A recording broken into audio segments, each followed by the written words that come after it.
Épaule Pour contre moi, il y a épaule, pas, enfin, je sais pas, le dos, c'est pas une épaule, mais voilà. Ouais, mais non, mais dans l'impact, Je sais pas, mais je parle quand même. Le dos n'est pas une épaule, absolument.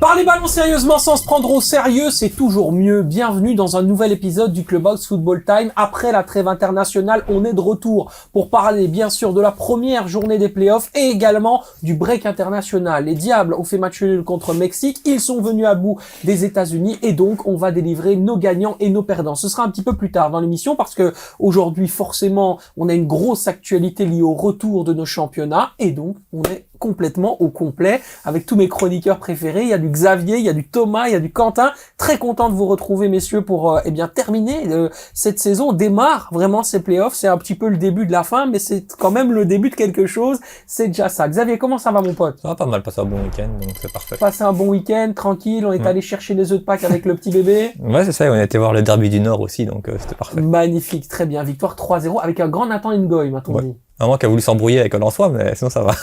Bah oui, mais ça c'est la chaleur et l'adrénaline. Ouais. On est avec Quentin aussi. Comment ça va mon Quentin? Ça va bien et j'ai retenu encore une chose, c'est que je déteste les trêves internationales. Ouais. Les matchs de championnat, ça m'a manqué. T'es plutôt team club que sélection? Ouais, je suis plutôt team club que sélection. Après, j'adore la Belgique, j'adore regarder la Belgique. Moi, c'était pas... Il y avait du positif, mais aussi du négatif, et on en reviendra. Mais ouais, les matchs de championnat, je trouve, ça occupe tellement le week-end, je trouve, c'est incroyable. Il y a du foot tout le temps, à 13h, à 15h, à 18h, à 22h, c'est trop le kiff. Et ça ne te lasse pas d'avoir trop de foot tout le temps, beaucoup en mode fast-food? Non, parce que ça fait partie d'une autre partie de mon boulot et tout, donc, moi, ça me fait kiffer. Voilà, il est dans le plaisir. Il choisit pas ses matchs. Monsieur mange tout. Il mange tout d'un coup. Thomas, tu saurais pas faire comme ça, c'est pas suivant ce rythme. Moi, j'adore regarder les matchs, belges. Donc il y a que les matchs belges et aussi l'équipe nationale que je regarde, mais à part ça je pense que Quentin peut-être regarde d'autres matchs, je sais pas, mais moi je m'intéresse qu'au championnat belge. Mais tu te mets les matchs en prio ou Comment tu te les mets en priorité ou pas? Est-ce qu'il y a des matchs où tu dis avant le début de la semaine, ça j'ai envie de le regarder, ça j'ai envie de le regarder, ça aussi? Pas forcément, c'est en fonction de mes dispos en fait. Si je suis dispo à 16h le samedi, je regarde le match de 16h. C'est compliqué parce que bon, j'ai une vie sociale aussi, donc faut respecter ça. Team match en rediff ou pas? Moins. Je préfère encore regarder un résumé qu'un rediff parce que tu connais déjà le score, tu sais déjà comment le match va se dérouler parce que tu suis sur tes applications quand tu sais pas regarder le match. Mais je regarde le plus de matchs possible, mais en rediff je suis pas fan. On est d'accord. Je suis totalement cette idée-là. Quand tu plus sois, je suis regarder un match quand tu sais les résultats. Un résumé, c'est bien parce que tu vois les grosses actions, mais moi, je pense que j'ai jamais fait regarder un match en rediff, je pourrais pas. Autant regarder un film qu'on a déjà vu. Oui. Par contre, match en rediff de la Belgique, Mexique, ça j'aime bien par exemple.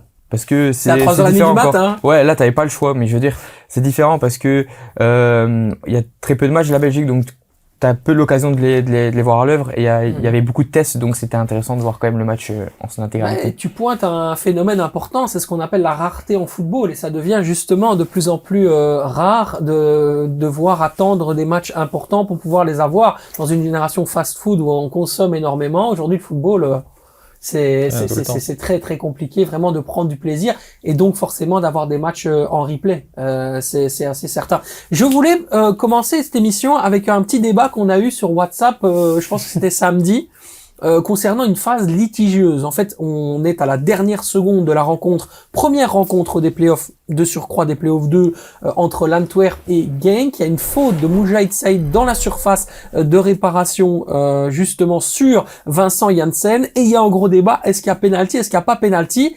Quentin, tu voulais réagir là-dessus? Ouais, pour moi, il y a penalty parce qu'il joue clairement le joueur et j'aime pas cet état d'esprit et ce football-là, c'est de foncer directement sur le joueur pour provoquer la faute et faire de l'anti-jeu et tout. Non, en plus, c'est complètement débile de sa part de faire ça à la dernière seconde quand tu mènes 1-2 et que potentiellement tu peux faire perdre 2 points à ton équipe. Ouais, le joueur, je sais pas ce qu'il est passé par la tête de faire ça à ce moment-là, mais pour moi, c'est clairement de l'anti-jeu et c'est des fautes qu'on devrait siffler. Mais pour moi, partout, hein, on a par exemple, je trouve, un Yensa qui fait beaucoup ça, qui joue beaucoup l'homme avant de jouer le ballon. Il y a beaucoup de joueurs qui ont ce côté vicieux. Burgess, par exemple, le fait aussi. Il y a pas mal de joueurs et moi, c'est un truc que je déteste voir sur le terrain. Et quand moi, je joue au foot avant, quand j'avais un joueur qui franchement jouait que le joueur et jouait pas le ballon, pour moi ça fait pas partie du football. Ouais, ça commence à c'est pas le football que j'aime. Ouais, tu montais un petit peu en puissance. D'accord avec ça? Penalty pour Ouais. toi sur cette phase ou pas? Parce Non. que c'était quand même litigieux, on en a beaucoup parlé. Ça reste un contact. Pas trop, ouais, ça reste un contact, mais j'aime bien justement ce côté vicieux parce que c'est une intelligence de jeu, je trouve. Mhm. On parle souvent de Burgess, de McAllister qui font aussi des fautes comme ça, mais justement ça prouve leur intelligence de jeu. Tu trouves que c'est aussi intelligent bien. de faire ça à la 97e minute de jeu dans ton rectangle? Bah après enfin, tu vois les choses comme tu les vois. Moi c'est différemment. Pour moi il y a pas. Comme il y a eu d'autres pénaltys qui n'ont pas été sifflés ce week-end, on en reparlera. Pour moi il y a pas non plus. C'est pour les mêmes raisons. Après, il faut quand même qu'on en parle un peu. Je pense que l'arbitrage belge, sur toute la ça, journée de c'est championnat vrai. ici, ils ont déjà mis le curseur très très bas. Depuis, on dit très très haut, mais là très très bas. Pour la première journée des playoffs, c'est cataclysmique. Franchement, c'est Je suis honteux. d'accord. On en a déjà parlé précédemment qu'ils doivent avoir des sanctions, mais là, à un moment, faut arrêter. T'as même des arbitres qui après vont s'excuser auprès du joueur de l'avoir exclu. Franchement, c'est lunaire. J'en connais un qui évidemment vous sentez bondir de sa chaise depuis le début de saison. Il n'arrête pas de critiquer l'arbitrage. Encore une semaine pour te donner raison. Le problème aujourd'hui, enfin, par exemple, ici maintenant on parle juste de cette phase-là, on en parlera d'autres plus tard, mais ici tu vois vraiment Sadik, il regarde Janssen, donc tu peux pas dire qu'il l'a pas fait exprès ou quoi, tu vois. Donc c'est sûr qu'il y a penalty, Mhm. tu vois. Ça veut dire qu'il y a une intentionnalité de oui. faire mal ou de faire tomber Tu vois, l'adversaire. quand c'est involontaire que l'attaquant fonce sur le défenseur ou quoi, je dis pas. Mais là, tu vois qu'il regarde Janssen et qu'il va chercher justement. Mais il change sa course pour aller dessus, Voilà. tout simplement. Donc c'est sûr à certain que c'est penalty. Et si la VAR l'appelle, c'est pas anodin non plus, tu vois. Ça aussi, hein. La VAR, c'est vrai ce qu'il dit. Si la VAR appelle l'arbitre, c'est que la VAR ne met un doute à la décision de l'arbitre et dit d'aller voir. Mais l'arbitre, je pense qu'ils doivent avoir beaucoup d'ego. Je pense que les arbitres doivent avoir beaucoup d'ego de dire que t'as 3 autres collègues, parce que c'est leurs collègues, qui te disent, va revoir la décision. Donc t'en as 3 qui t'interpellent. Et lui, je pense, de dire, ouais, non, je dois pas leur donner raison, je dois aussi lui donner raison à moi. Je pense qu'il y a beaucoup d'ego dans le Pour moi, c'est la arbitral. VAR qui doit décider. Ok. Parce qu'ils sont 3 qui exercent le même métier, qui connaissent les mêmes règles, que plutôt qu'un arbitre sur le terrain qui a de l'ego ou autre et qui veut pas accepter de se tromper. Mhm. Les autres, ils sont 3, ils connaissent le règlement, ils ont toutes les images. S'ils sont tous les 3 d'accord, bah, je trouve que ça prévaut sur quelqu'un qui a pas envie d'accepter. Et on en revient sur le même débat, hein, Quentin, Thomas, aujourd'hui, la VAR devait tout doucement enlever les discussions, elle ne fait qu'en rajouter. Bien sûr, et après, c'est des conséquences qui peuvent être très très grandes, hein, à la fin de saison, parce que c'est 2 points de plus pour Genk. Genk qui aurait perdu déjà sa première place des playoffs 2, si, on sait jamais, le penalty aurait été marqué, ça on peut pas le savoir. Ouais. Mais je veux dire, ça peut avoir beaucoup de conséquences, et même on en reviendra peut-être plus tard, mais pour Charleroi, qui prend une carte rouge, qui doit pas avoir rouge à seulement 1-0, à la 60e, donc ils peuvent encore revenir au score. Il y a encore d'autres décisions arbitrales dans d'autres matchs et tout. C'est, à chaque fois, des fois, on peut se dire, ouais, c'est une mauvaise décision, mais qui a pas de conséquences. Mais là, elles peuvent avoir beaucoup de conséquences. On parle quand même plus de la phase classique. On est dans les playoffs, donc on est dans les derniers instants du championnat. Donc, je trouve ça triste que ça peut se jouer sur des décisions arbitrales qui sont pas dépendantes de toi, quoi. Allez, on va jouer avec Thomas maintenant, avec un jeu assez spécial. C'est l'happening tout de suite avec notre Thomas Général Thomas. Qu'est-ce qu'on fait? On prend, on prend pas, c'est ça? Alors, c'est ça. On prend pas, sans argumentation. Donc, vous répondez juste, je prends pas. D'accord. Donc, comme vous le savez, il y a une grosse actualité cette semaine, ou plutôt la semaine dernière, concernant la retraite de Simon Mignolet. Donc, il a décidé d'arrêter sa carrière à la fin de saison. Mais qui pour le remplacer? Donc, je vais vous proposer plusieurs noms. Vous me dites, je prends ou je prends pas. Tout simplement. Ok. Et on commence par toi, Xavier, Quentin. Ok. On Qui est pour parti le remplacer? Qui pour remplacer Millionnet? Je prends pas. Voilà, tout à fait. Yari Debusser, Je prends. Je prends. Je prends pas. Buté, Je prends. Je prends. Je prends. Castells, Je prends pas. Je prends pas. Je prends pas. Piano, Bébé piano, on va y aller piano. Je prends pas. Je prends pas. Je prends pas. Miras, Je prends. Je prends. Bien sûr. Je prends pas. Matsels Matsel, je prends, oui. Je prends. Je prends. et Polo, Non, je prends pas. Je prends pas. Je prends pas. Livakovic. Livakovic, oui. Oui. Je prends. Et un dernier, c'est vraiment un truc que j'ai sorti de mon chapeau. Ok. Arnaud Tenas. Arnaud, oui, bah oui, direct. Arnaud Oui. Tenas, oui. Je prends. Direct. Ok. En plus, il a le style un peu, tu sais, assez bourgeois offensif dans l'allant. C'est un joueur qui Prise est de risque, très hein. très bon dans son j'adore ce son jeu gardien. au pied, etc. Arnaud Tenas. Mais sur le banc pour l'instant, donc Ouais. 24 ans, Villarreal, sur le banc. Ouais, ça peut être pas mal, hein. Ça peut être pas mal, c'est assez intéressant. Du côté du Standard, on est déjà en train de chercher aussi déjà un remplaçant possible à Mathieu Epolo. Donc ça va beaucoup bouger au niveau des gardiens. Forcément, Mignolet va ouvrir une perspective et derrière ça peut aller. J'ai hâte de savoir qui va arriver. Pour moi, je pense que c'était pas mal de gardiens du championnat belge qui ont fait une bonne saison dans un club où ils sont mis à rude épreuve. Mais moi, je trouve que le club de Bruges doit justement prendre un plus gros gabarit en tant que gardien. Pas forcément un jeune. Ils ont toujours besoin d'un joueur d'expérience et surtout un joueur qui connaît la Ligue des Champions, qui connaît l'Europe. C'est pour ça qu'un Livakovic qui est titulaire en équipe nationale de Croatie ou autre, un Buté qui connaît la Serie A. Mais je trouve qu'ils ont besoin, honnêtement, d'un gardien qui a de l'expérience et qui a surtout le coffre pour être au goal en Ligue des Champions. Et à mon avis, ce sera choisi avec Ivan Leko qui sera dans les discussions pour le recrutement du remplaçant de Mignolet parce qu'il va devoir faire toute une saison avec lui. Et cette saison, on peut dire la vérité, du côté de Bruges, c'était pas très structuré. D'une part, il y avait Jakers, de l'autre, il y avait Mignolet. On n'avait pas vraiment de processus décisionnel bien ancré. Et puis, Ivan Leko venait d'arriver au milieu de saison. Donc, c'est pas évident non plus pour installer sa patte. Là, effectivement, Livakovic, c'est un Croate. Il connaît bien Ivan Leko. Donc, ce sera intéressant aussi de surveiller. Il vient de retourner au pays, il vient de retourner au Dynamo Zagreb et gardien titulaire de la Croatie qui a la Coupe du Monde. Donc ça pourrait être intéressant. Le coach adjoint du Dynamo Zagreb, c'est le meilleur ami de Ivan Leko. Donc s'il veut faire le deal, il le fait. Regarde, il a fini. Combien de joueurs il avait mis du Standard? Il en avait mis 2-3. Il y avait Boško Šutalo, il y en avait d'autres également. Marco Boulat, voilà. C'était très facile à faire s'il veut faire des deals en Croatie. Qui viennent de Zagreb en plus. Voilà, c'est ça. Donc c'est vrai que Livakovic est une belle solution. Matsels, à mon sens, c'est un peu trop cher. Puis je pense pas que Matsels va quitter Nottingham Forest pour aller à Bruges. Après, et puis titulaire indiscutable. Il fait pas mal de piches sur le banc et tout à Nottingham. Il peut jouer la Ligue des Champions, parce qu'il l'a pas encore fait, je pense. Mais il peut jouer la Ligue des Champions. Il revient au pays. Ça lui donne potentiellement une potentielle visibilité aussi pour après les autres gardiens sont très forts, Lamens et tout, mais pour être dans le groupe, je veux dire.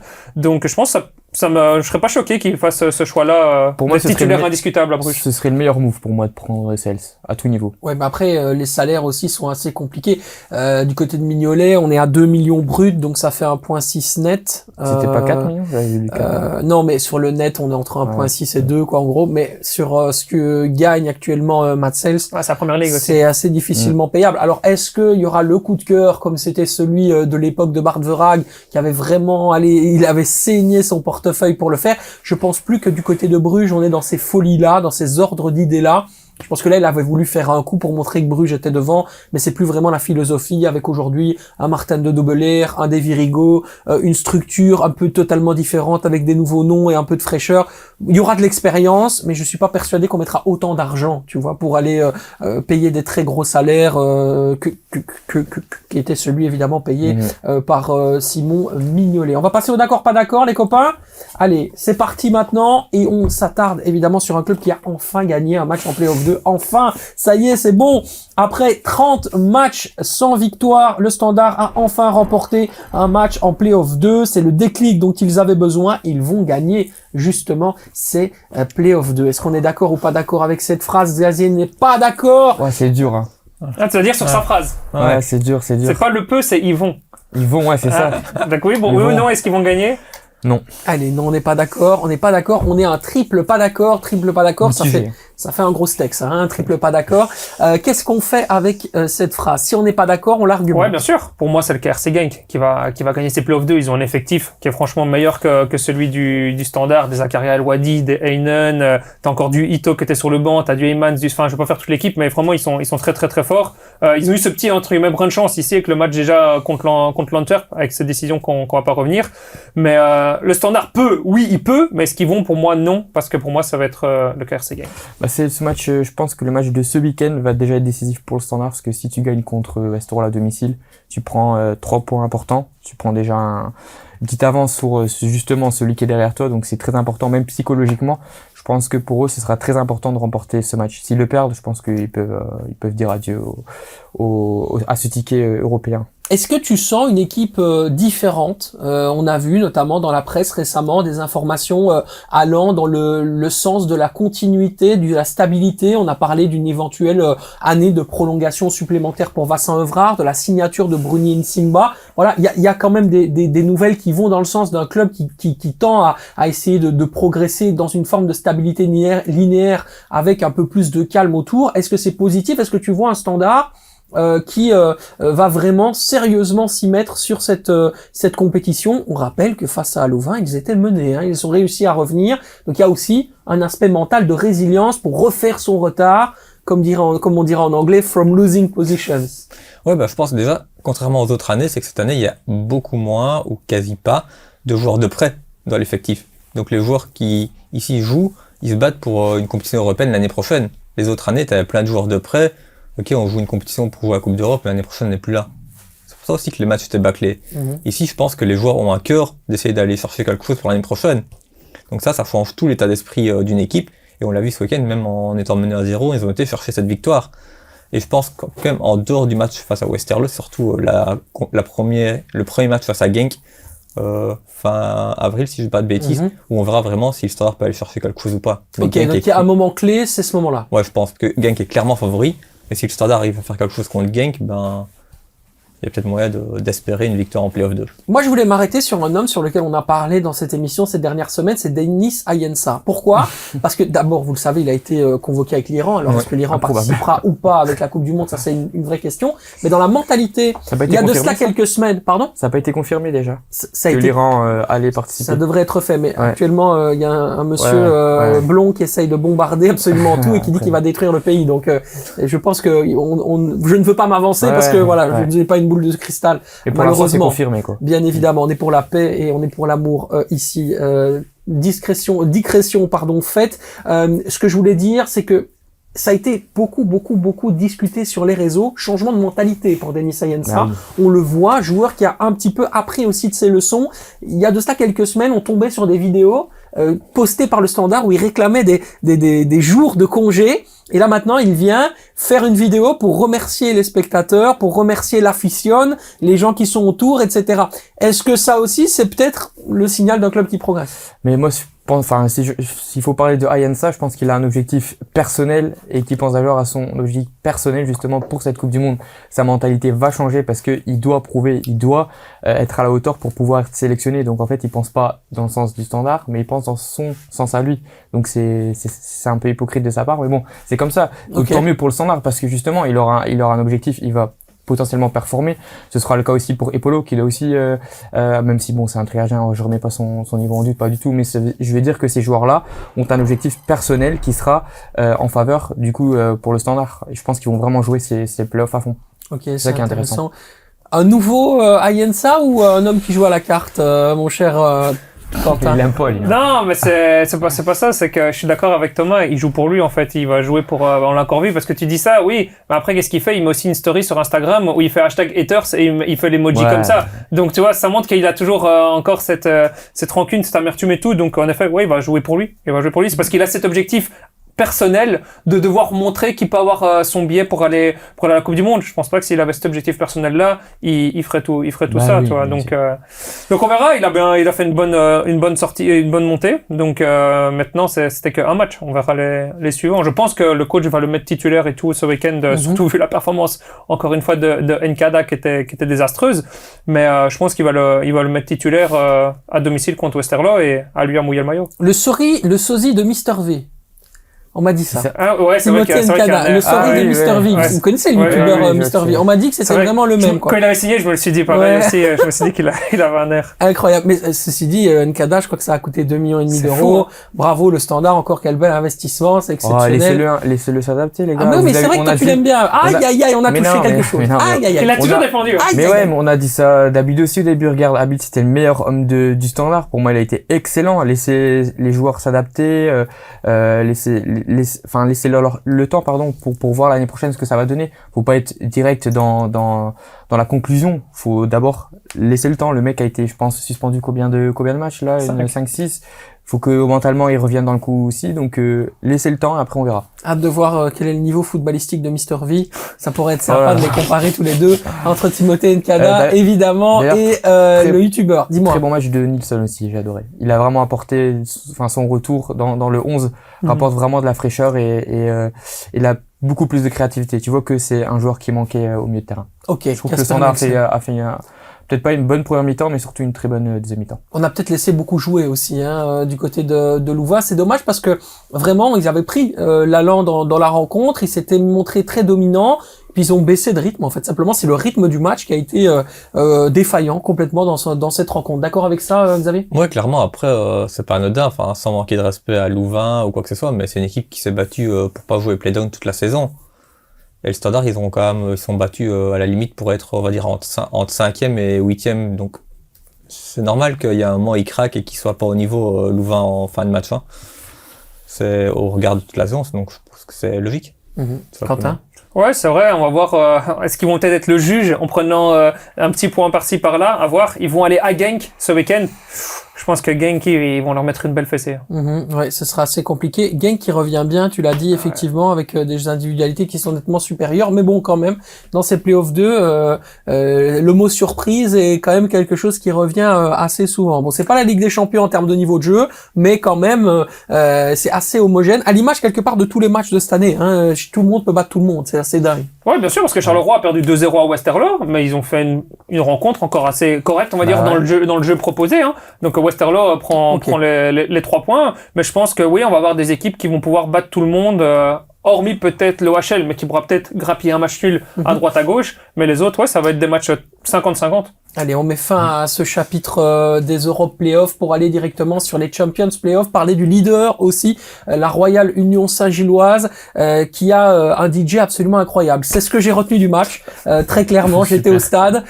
Oui, mais il est très très fort. Hein. On se croirait au Bloody. Ah, le mec, il passe de Futur à Guena, de Guena à la rafleuse. Le gars est en fait, c'est cru très clairement dans une piste de danse et en mode boîte de nuit. C'est exceptionnel. Donc bravo au DJ de l'Union, très clairement le meilleur joueur de ce match entre l'Union Saint-Gilloise et le STVV. Je découvrais le stade Joseph Marienne, je découvrais aussi en rentrant des problèmes de dos, hein, parce que s'asseoir au niveau d'une latte, c'est assez compliqué. Voilà, je n'y reviendrai plus, hein, très clairement, sauf si je suis invité dans des sièges un tant soit peu normaux, ou alors debout, je peux très bien me mettre debout, mais être assis sur une latte, on n'est plus en 1911, il est temps de refaire un nouveau stade. Allez, on est parti maintenant pour ce d'accord, pas d'accord. Preuve que l'USG, l'Union Saint-Gilloise, est devenu un grand club. Les jaunes et bleus ne sont plus obligés de dominer le jeu pour gagner. Est-ce qu'on est d'accord ou pas d'accord avec cette phrase? Xavier n'est pas d'accord, il est d'accord, Thomas et Quentin aussi. Thomas, je t'écoute. Je suis d'accord parce que c'est ce qu'on voit un peu depuis le début de saison. C'est pas une équipe qui domine, mais qui est très homogène, très cohérente aussi dans le jeu, je trouve, par rapport au fait que l'aspect défensif est vraiment très solide. Pour moi, c'est vraiment leur point fort. Le trio défensif, c'est vraiment le meilleur dans notre championnat, et c'est ça qui leur fera gagner le titre pour moi. Intéressant cette prestation aussi, et à l'image quelque part de tout un collectif, de tout un club, une équipe qui n'a plus besoin, contrairement à la saison dernière, de surperformer pour faire des grosses prestations. Ils sont bons, sans être exceptionnels, et puis ça fait la diff en fait. Ouais, c'est ça. Je suis d'accord avec Thomas, sauf que pour moi c'est Bruges qui va gagner le titre. mais sinon oui, c'est une équipe de l'Union, mais qui est très solide défensivement. Ils ont leurs 4 défensifs avec le gardien, et puis t'as les 3 défenseurs. C'est vraiment très solide. Et puis ils jouent sur une petite individualité. Par exemple là c'était Guilherme Smith qui la met, personne la touche, mais ça rentre. Ils font la 0, ils se contentent de ça et ça bloque, et ils savent tenir le 0 derrière. Défensivement à domicile, il y a rien à faire, c'est une forteresse. Maintenant, je pense que pour moi, oui, ils gagneront pas le titre, justement, c'est leurs performances à l'extérieur qui sont justement à l'opposé, pas forcément à l'opposé, mais qui sont vraiment éloignés des performances à domicile, et donc ça leur portera défaut. Xavier? Moi, c'est dans le sens où c'est pas que dominer ou pas dominer, c'est juste le problème, c'est qu'ils ont juste un arbitre, quoi. Comme ici, ce week-end, ils doivent jamais gagner. Ok. C'est un arbitre normal. Ah, tu rentres dans la discipline, oui, t'as raison. Non, rentre dans la question. De toute façon, ça allait être la question d'après. Vas-y, anticipe. Avec un arbitre normal, c'est un 1 et point final. Okay. Donc, il n'y a pas de question de dominer ou pas de dominer l'adversaire de côté de l'Union Saint-Gilloise. Ouais. Et c'est récurrent depuis plusieurs semaines, toi. Je vais me dire que l'Union est premier aujourd'hui grâce aux arbitres en Belgique. C'est ça que tu vas essayer de me faire croire. Ils auraient peut-être été deuxième, mais en gros, vu toutes les décisions toutes les semaines, ils auraient des points en moins, sûr. Et ce week-end, ils auraient eu 2 points en moins, clairement. Donc, ouais, mais là, tu dis que dominer, ça ne sert à rien, mais là, et ensuite, tu dis non, que mais la question ça cause des c'est arbitres. l'Union n'a pas besoin de dominer pour gagner un match. En fait, l'Union a surtout besoin d'avoir, comme beaucoup de semaines, l'arbitre de son côté pour gagner un match. Et pas dominer ou pas dominer. Waouh. Ouais, c'est vraiment, waouh. C'est fort. L'Union a fort. besoin d'avoir l'arbitre de son côté pour gagner un match. Voilà. Ça, c'est du Xavier. C'est fort. Bravo, Xavier. Non, franchement, je te kiffe. Quand t'es comme ça, je te kiffe, mon poulet. Bon, soit, toi, c'est magnifique. Explique un peu cette phrase. On l'a encore vu ce week-end. Il y a pénalty 50 fois sur Matuza, moi. Très honnêtement, moi je suis au stade, je vois la. Oh, en direct, je dis pas, mais quand t'as toutes les caméras avec la VAR, oui, tu peux pas ne pas poussée, siffler. il est là, Pour moi, il y a met pas. son duel. Très Il y a une honnêtement, poussée dans ça le dos. se joue à Mais un c'est pas un fifre duel. quoi. Mais en fait, un joueur, dès qu'il sent un contact, il tombe. Donc ça, c'est automatique. Ça, c'est peu importe le joueur, peu importe le défenseur. Quand un joueur sent un contact, il va tomber dans la règle. Donc c'est automatique. Mais c'est juste le fait que McAllister, c'est quelqu'un de brut déjà de base. Il va vers le joueur. On dirait que c'est un gros coup, mais il fait juste.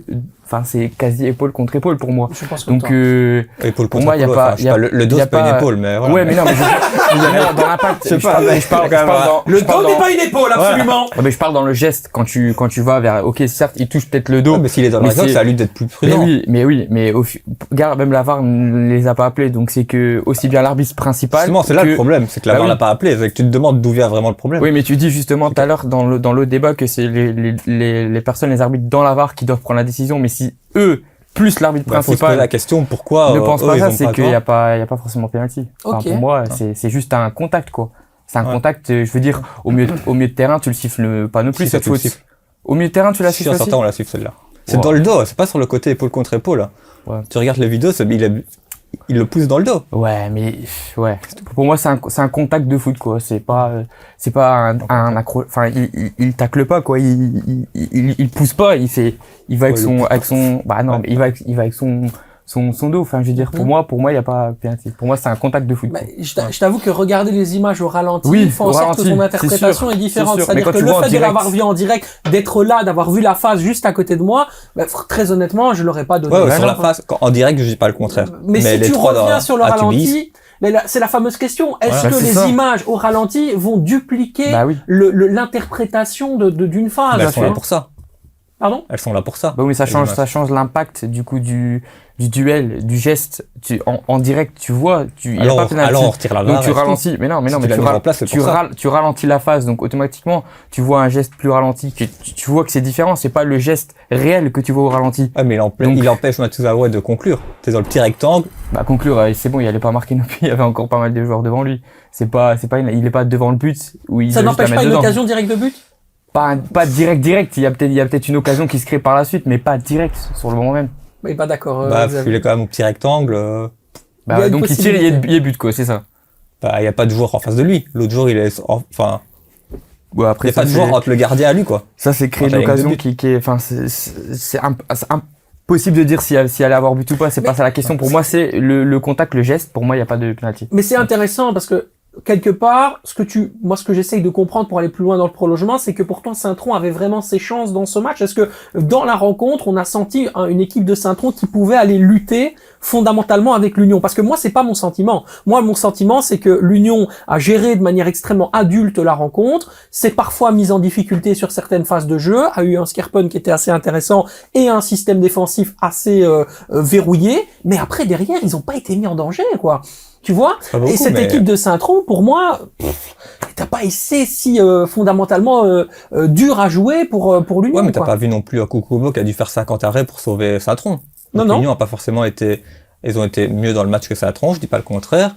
Mais ça n'a pas créé des occasions où tu te dis, ah, heureusement Kukubo était là, sinon c'était 4-0. Ouais, c'est Tu clair. vois? Non, c'est certain, c'est certain. Ce qui est certain aussi, c'est que on a vu encore un Ito exceptionnel. La touche de balle d'un Ito, les amis. Oh, quel joueur fantastique. Quel joueur fantastique. Ouais, mais je trouve en baisse de régime, en ces dernières mouvement semaines. comme Ouais. ça. Alors, c'est vrai qu'il est effectivement en baisse de régime, mais là, sur l'œil, quand Ah on oui, le oui, voit, c'est un ça joueur de vraiment- ballon. Techniquement, Wow. il est super fort. C'est un quel genre de joueur ballon. merveilleux. Mais avec un peu l'air, tu sais, un peu nonchalant comme ça, de ne pas y toucher, avec une espèce De l'effleurer, là. Il est Ouais, il est un peu, il me fait un peu penser à Ramirez, un peu, tu sais, une petite fleurette comme ça, assez mignon, vraiment très étonnant. Mais effectivement, ça reste des joueurs qu'on aime parce que c'est des vrais joueurs de ballon. Mais cette équipe de Saint-Tron a déçu quand même dans cette rencontre. À titre personnel, je m'attendais à mieux. Il y a eu beaucoup de phases de jeu. J'aime bien quand ça joue jeu court, c'est très intéressant. Ça marche bien quand tu es sur un synthétique. Là, quand tu joues contre des mecs qui effectivement vont jouer avec le vice, comme tu le disais bien, Xavier, c'est plus compliqué, Quentin. Ouais, et puis l'Union à domicile, hein, c'est très costaud. Hein. C'est le nombre de points qu'ils avaient pris. Je pense qu'ils avaient pris 43 sur 45 ou quelque chose du genre. C'était vraiment bluffant sur leur phase classique. Et là, en termes de pourcentage de clean sheet à domicile, c'est très très fort. Et Saint-Tron, on l'a déjà dit assez souvent ici, c'est que c'est vraiment à domicile sur la synthétique qui vont poser problème. Et honnêtement, on a vu cette baisse de régime. Ça dépend des 3 autres derrière, mais ça me choquerait pas s'ils perdent leur 3e place en fonction des résultats qu'ils vont faire dans les confrontations directes contre les 3 autres. On a entendu ton avis, mon avis. Penalty ou pas penalty? Parce qu'il se prononce pas, hein. Il reste dans vrai, son c'est petit coin, vrai, mais on absolument. connaît pas sa réponse. Hein. Très bonne relance, Ouais, mon cher Thomas. C'est très limite, mais moi je l'aurais sifflé parce qu'il joue l'homme aussi, et il fait une charge, mais je peux comprendre honnêtement, c'est vraiment de l'interprétation, là pure et dure, c'est une phase de jeu. Mais C'est moins visible que c'est le moins match visible que- Antwerp-Genk. pour moi c'est visible, ouais, parce que le match ça dit qu'il change sa direction pour aller sur Janssen. Donc là pour moi il y a c'est juste Il y a l'intention de jeu. rugby, en fait. C'est- voilà, Très simplement. Il y a NFL. Il joue à Pompidou et il joue au rugby. Mais là ouais, pour moi on peut le siffler, ouais. Ok, mais c'est intéressant. En tout cas, merci en tout cas pour ce débat. Je trouvais ça très intéressant qu'on soit pas d'accord et surtout qu'on ait des arguments sur ce match. L'Union qui va encore pour moi rester un club qui n'a pas encore donné toutes les garanties pour être champion de Belgique. Hein. Et ça, évidemment, on va y venir tout de suite avec le topper Bruges-Nobel. et le club de Bruges. On y va tout de suite avec la victoire. Désolé, mais... 3-2. Ça va aller, Thomas, je vais te la donner, la parole, il n'y a pas de souci. On va directement se lancer sur ce match opposant donc le club à Anderlecht. Un match à 2 vies complètement différentes. Comment le décrirais-tu en un mot? En un mot, chaotique. Chaotique. Ouais. En un mot. Dominateur. Dominateur, chaotique et Dominateur aussi. dominateur aussi. Quelle originalité, Xavier. On n'a pas l'idée, donc voilà. Merci En un mois, c'est compliqué. Tu m'en donnes 2 ou 3 peut-être. Que... Il n'y a pas de souci, c'est pas comme si tu avais la conduite depuis hier soir. Allez, le résumé maintenant de cette rencontre, c'est qu'effectivement, on a un club de Bruges qui est très fort sur 45 minutes, et puis derrière, c'est la réflexion aussi de certains observateurs, on retombe sur un club de Bruges format phase classique de JPL. Donc on a eu les 45 minutes d'une équipe exceptionnelle, petite stat quand même importante, c'est la première fois que le club de Bruges menait à la mi-temps sur un score de 3-0 contre Anderlecht. Hein. Donc c'est quand même assez intéressant. Et puis derrière, le soufflet est complètement retombé, l'intensité aussi. Ça aussi, c'est un problème, il va falloir tenir ça à l'œil, Thomas. Ouais, clairement, parce que la première mi-temps du club de Bruges, pour moi, c'est la meilleure de toute la saison. Ils m'ont vraiment impressionné. Et je pense même pas que c'est parce qu'Anderlecht était faible, c'est parce que Bruges était vraiment très très bon. Franchement, j'ai été très impressionné par cette première mi-temps. Et c'est ça qui est difficile à comprendre du coup, c'est que cette deuxième mi-temps, c'est un peu l'opposé. Tout ce qu'on a pu dire en première mi-temps ne se reflète pas en deuxième mi-temps. Et c'est là où le problème se situe. Ouais, c'est Mais pas du difficile à comprendre, je trouve. Bah après, je me dis, c'est 3-0 certes, ok, tu penses, je vais pas dire qu'ils pensaient qu'ils allaient gagner le match, mais bon, t'es quand même 3-0 devant, t'as 3 buts devant, tu te dis, ok, on peut la jouer calme, on contrôle le match, mais je les ai trouvés fébriles même dans les duels et tout. Après, peut-être qu'Anderlecht aussi, la première mi-temps, elle était pas bonne du tout, et je pense que Tarabel a vraiment tapé la main sur la table, il les a un peu engueulés, on va dire. Donc je pense que Anderlecht a aussi pris la main, Question de caractère. à gérer le match complètement différemment en deuxième mi-temps. Ils Moi, n'avaient pas le choix. Oui, de toute façon. vas-y. Pour moi, il y a beaucoup d'éléments à prendre en compte. Déjà, le premier élément, que tu as cité, c'est la trêve internationale. Cette Solis 180 minutes, c'est fort 150 minutes avec les U21 du Portugal. C'est Mekele qui a fait un déplacement en Amérique. Il y a eu pas mal d'internationaux et tout qui ont joué beaucoup de minutes. Et vu le pressing aussi qu'il a mis pendant les 45 premières minutes, c'était clairement impossible avec la fatigue. Que c'est ce que l'Écosse s'en est plaint justement en conférence de presse où ils s'entraînent même pas en fait apparemment avec l'équipe nationale. Et donc ça, je pourrais le comprendre aussi. T'as ça. À prendre en compte, t'as aussi, c'est 3-0. La première journée des playoffs, on va pas se cramer. On sait qu'on revient d'une trêve internationale. On va pas se faire une déchirure, une élongation ou quoi. Donc on va lever le pied. C'est 3-0. C'est aussi quoi? C'est t'encaisses le 3-1 sur 2 erreurs individuelles, une erreur de Mekele, une erreur de Mignolet. Sans ça, tu gardes toujours ton 0 derrière. Et puis comme tu le dis aussi, s'ils ont un peu de caractère, un peu d'orgueil, les Anderlechtois, à un moment, ils doivent se bouger les fesses, hein. Quand tu prends 3-0 comme ça, et honnêtement, ça peut être 5-0 à la mi-temps, parce que Kozman, ça fait on en a parlé off, entre nous, Kozman, ça fait des très bons arrêts, notamment sur la frappe de Van Aken, aussi. Terrible. Donc, ça peut être même plus que 3-0 à la mi-temps. Donc, il y a pas mal, je trouve, d'éléments à prendre en compte, qui font que Anderlecht a pu revenir avec ce 3-1. Xavier, comment tu expliques ce contraste entre la première et la deuxième mi-temps, toi? Tout simplement, Bruges, ils ont plié le match en une mi-temps et après, ils ont juste géré le score. Ok. Comme l'a dit Quentin, ils reviennent d'une trêve où ils ont joué beaucoup, ils ont fait des longs déplacements, donc quoi qu'il arrive, tarif éprouvé. T'as 10 matchs, donc c'est très long, faut pas se blesser ou quoi, parce que ce serait bête de perdre. Surtout que Van Aken, il revient de blessure. Ce serait bête de se reblesser ou autre. tu gagnes 3-0, les autres, enfin, le but qu'ils prennent, c'est 2 erreurs individuelles, donc c'est pas que Anderlecht a été, qui sont fait avoir, quand Anderlecht mettait une grosse pression ou autre. Ils ont juste géré le match. Ouais, mais Et on l'a vu à la fin, ils font 3-2, ils accélèrent 5 minutes, ils mettent le 4-2. Ouais, mais du coup, ce que je comprends pas par rapport à vos arguments qu'ils étaient fatigués si et là, pourquoi les changements ne sont pas venus avant? Alors, et pourquoi les joueurs justement fatigués, Il l'a dit à ne sont l'école pas sortis. qu'en début de deuxième mi-temps, tous ces joueurs venaient lui demander le changement en fait. Parce que Tsolis il l'a n'est dit. même pas sorti, Ouais. si je me trompe pas. Mais il l'a dit, l'école, il l'a dit, j'étais moi-même étonné et tout, c'est que d'habitude ils le font pas, mais là tous mes joueurs de champ demandaient le changement parce qu'ils étaient complètement épuisés, donc ça joue beaucoup. Ouais, Très c'est bien. intéressant. Et il y a aussi un facteur qui est important, c'est que vous parlez beaucoup effectivement du club de Bruges comme étant un favori. Moi, il y a quand même quelque chose qui m'alerte, qui me fait peur, qui me résonne vraiment comme une notification importante. C'est que le club de Bruges prend quand même trop de buts pour un futur mais champion. toujours, ils prennent toujours un but. C'est pour ça que moi, je souligne vraiment l'aspect défensif de l'Union. C'est vraiment ça qui va faire la différence. C'est ça qui va les amener au titre. Bruges n'a plus cette solidité qu'on a connue auparavant. Oui, c'est peut-être parce qu'il change beaucoup trop Après, de c'est défense l'inverse, centrale hein. aussi. C'est l'inverse, hein. Offensivement, l'Union a moins tendance à marquer et à se créer des occasions comme peut le faire un peu le club de Bruges. Dès qu'ils accélèrent, t'as du Onidika qui a du ballon, t'as du Van Aken qui a été incroyable offensivement, t'as du Tsolis qui peut être un game changer, t'as les latéraux. Regarde le premier goal, c'est quoi? C'est Seyss qui fait une passe à Sab et qui met un goal d'une maîtrise de frappe incroyable pour un back droit. Donc ils ont cette force offensive. Le club de Bruges, c'est l'Union, c'est le secteur défensif. Le Bruges, c'est le secteur offensif. C'est là qu'on verra dans les confrontations directes qui arrivera à prendre le dessus. Et c'est ça qui sera très très beau à observer lors des confrontations directes. Oui, c'est très intéressant. Effectivement, ceci dit, moi, je suis quand même un peu alerté par la baisse de régime comme ça. Ok, d'accord, il y a le facteur physique, mais si ça retombe une deuxième rencontre consécutive, par exemple le week-end prochain, sur ce type de scénario-là, je me poserai des sincères questions. En fait, ça paraît, ils vont à Saint-Tron, sur le synthétique. Souvenons-nous du match en phase classique. Je pense que ça a terminé en 3-5, 4-5 ou 3-4. C'était une pluie de goals. Et je pense que c'est ce que le club de Bruges va essayer de faire. Ils vont essayer de marquer le plus de buts possible. Côté Anderlecht, maintenant, une statistique, moi, m'a particulièrement alerté, c'est que le Sporting d'Anderlecht est devenu la deuxième équipe du pays à faire le plus de fautes. C'est dingue, hein? Comment est-ce que vous expliquez cette statistique? Est-ce qu'Anderlecht est fondamentalement devenu une équipe défensive? Non, c'est simple. C'est que le problème, c'est que quand tu joues contre des grosses équipes, tu fais des fautes quand t'es dépassé. Et le problème, c'est que le secteur défensif, on a toujours dit que c'est là le bas qui blesse niveau Anderlecht, toi, même s'il y a d'autres problèmes. Quand t'es dépassé, tu fais des fautes.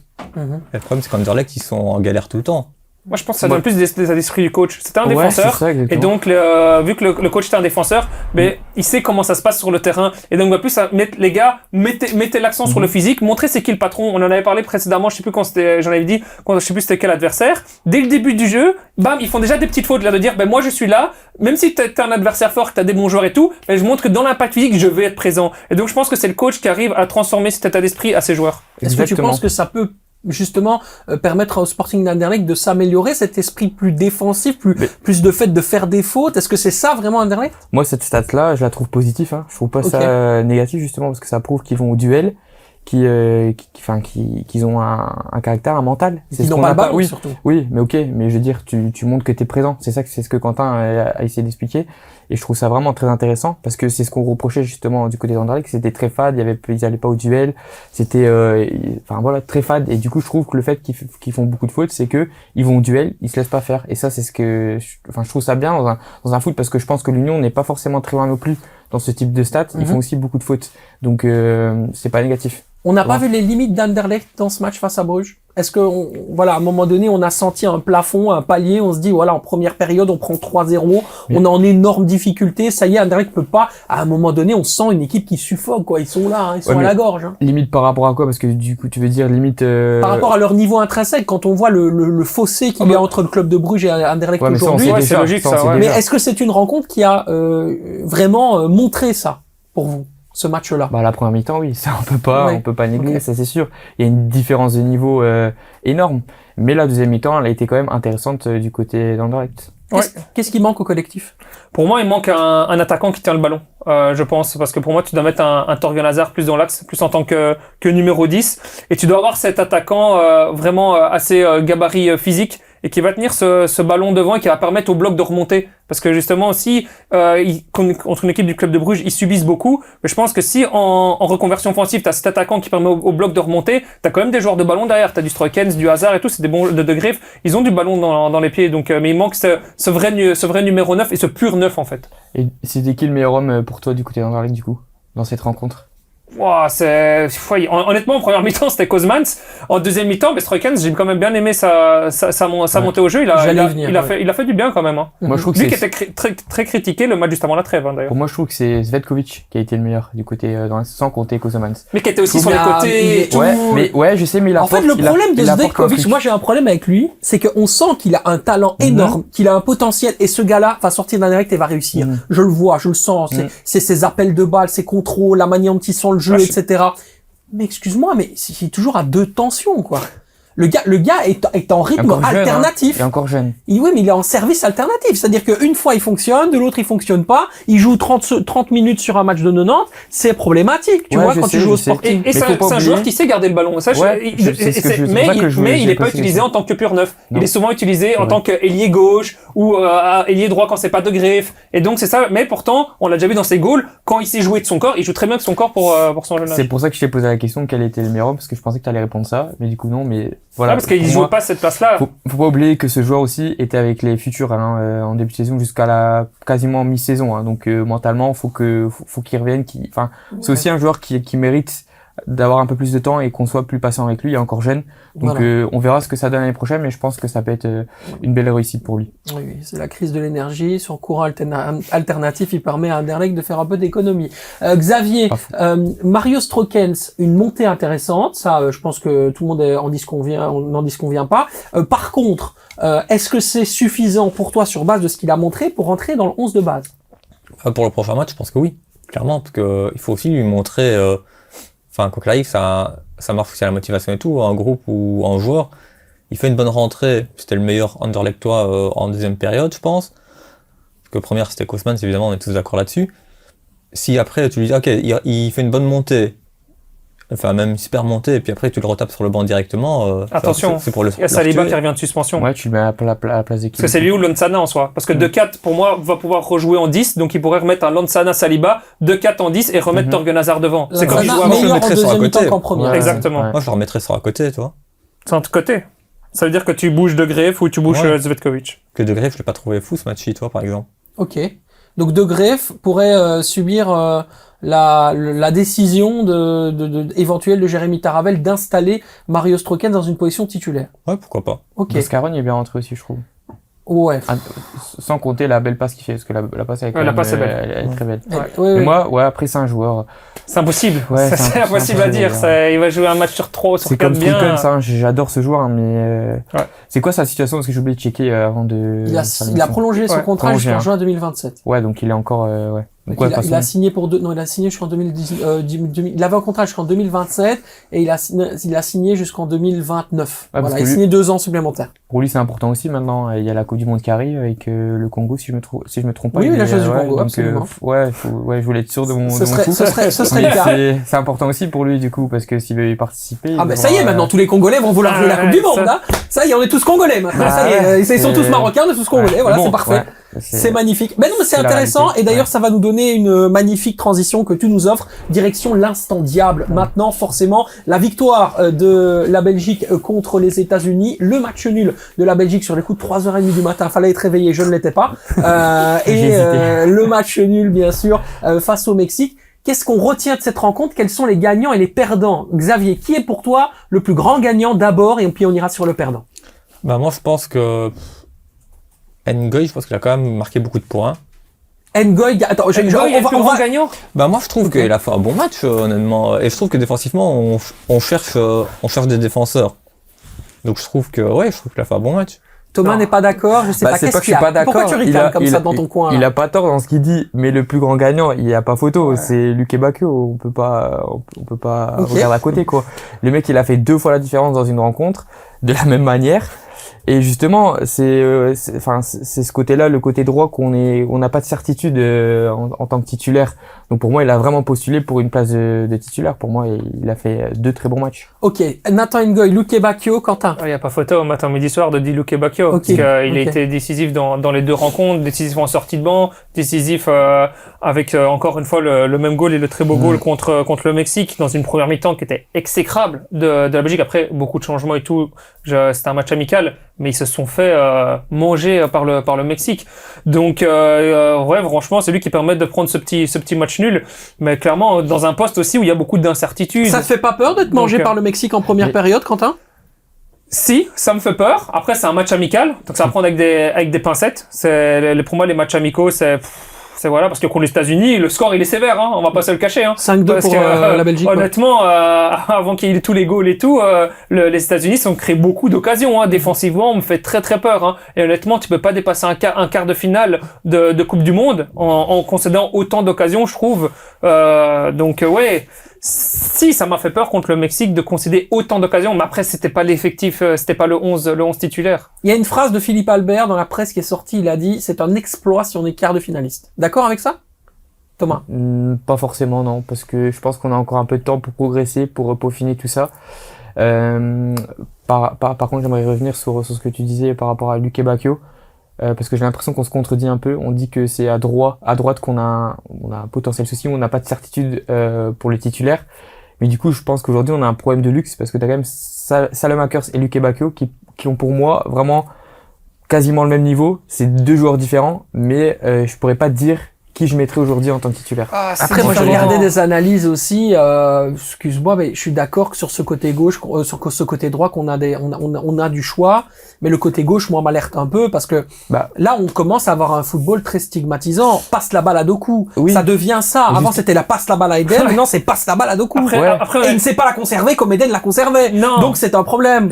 Oui, mais c'est quand même le game changer. Oui. En match de Coupe du Monde, excuse-moi, mais tu sais que tu peux le mettre contre la France, contre le Brésil, contre n'importe quel défenseur. Et si t'as 3 joueurs en couverture, tu fais quoi? Mais logiquement, du coup, t'en as qui sont censés être libres. Donc ça eux être intelligents et à trouver les espaces. Et justement, on l'avait vu, ici, c'était avec Manchester City contre le Real Madrid. On a vu le Real Madrid directement. Il y avait toujours 2 joueurs avec Trent Alexander-Arnold et un milieu de terrain qui revenait sur 2 coups. Mais il arrivait quand même à faire des différences. Excuse-moi, mais quand Erling Haaland, il marque, c'est grâce à Doku. Parce que Doku c'est ce joueur, franchement, on a ce luxe. Franchement, c'est fierté qu'il soit belge et de se dire, il peut nous débloquer la situation. Et c'est ce genre de joueur, en Coupe du Monde, c'est ce genre de joueur que t'as besoin.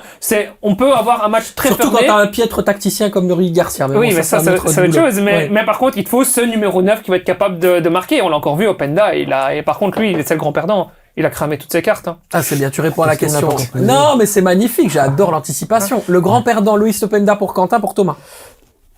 Plus ou moins d'accord, mais j'ai envie de souligner quelqu'un d'autre, plutôt Castagne. J'ai pas aimé ses prestations.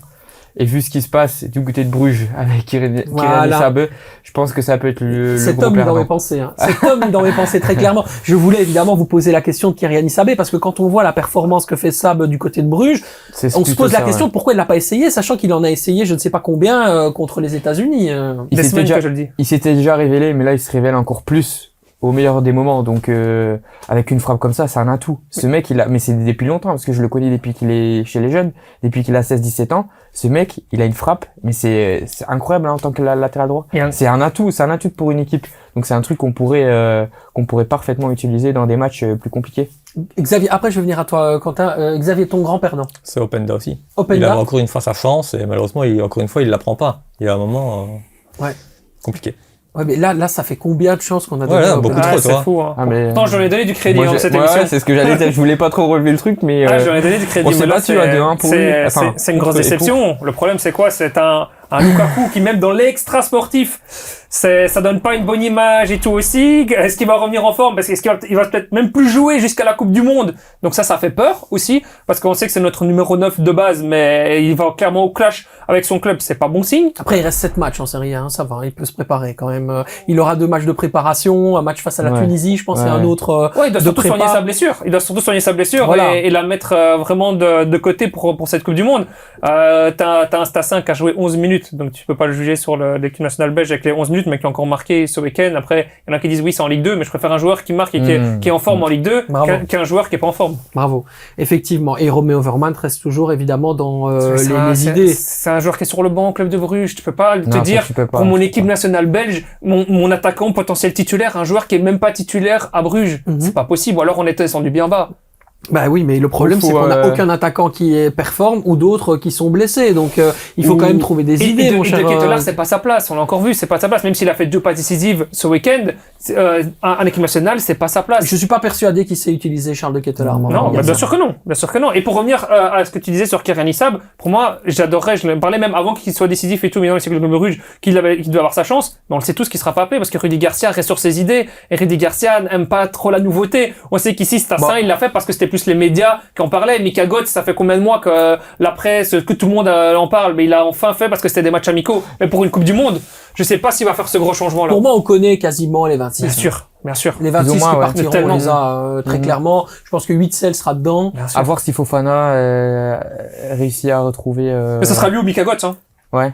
À voir. Malik Fofana qui serait la doublure de Doku alors. Pour moi, oui, ce serait l'idéal parce que Doku et Fofana ensemble, je sais pas si ça marcherait.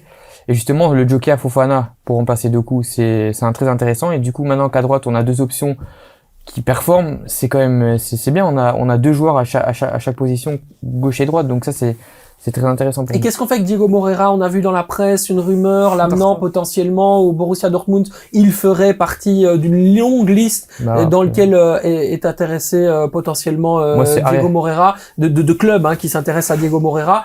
Est-ce qu'on le met dans les 26 ou pas? Est-ce que ça c'est un joueur qu'on a oublié dans cette trêve-là, qui peut re-rentrer dans une dernière espèce de run de dernière seconde? Moi je l'ai pas oublié parce que je l'avais cité. Malheureusement il s'est blessé. J'avais oublié même lors de l'émission, il était déjà blessé, mais j'avais pas vu. Du coup, moi, j'aimerais bien que ce joueur fasse partie quand même des 26. Peut-être pas en tant que titulaire, mais plutôt en tant que joker. Si dans un match on a un problème, on a besoin de marquer, tu le mets en arrière gauche offensif et ça peut aider. Pour moi, c'est le gros problème, c'est le poste arrière gauche. Ouais. C'est une catastrophe. Honnêtement, je sais pas qui mettre.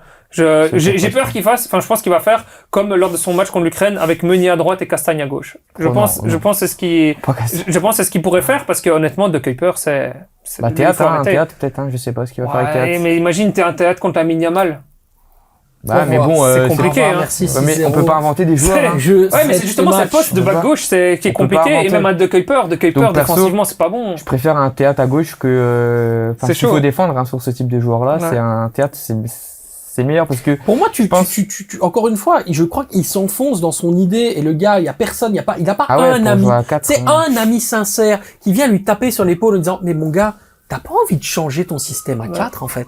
T'as pas envie de changer, t'as pas envie d'installer une espèce de sécurité de base avec un trio défensif, 2 vrais numéro 6, un bon joueur de ballon devant toi et des vrais pistons qui vont pistonner. T'as pas envie d'utiliser les qualités de tes joueurs actuels, sérieusement. Salemakers dans un rôle de piston, il est très bon. On a ces problèmes d'ailier. Tu peux encore changer ton système et passer en 3-4-3 avec forcément Doku dans un rôle d'ailier. Tente des choses.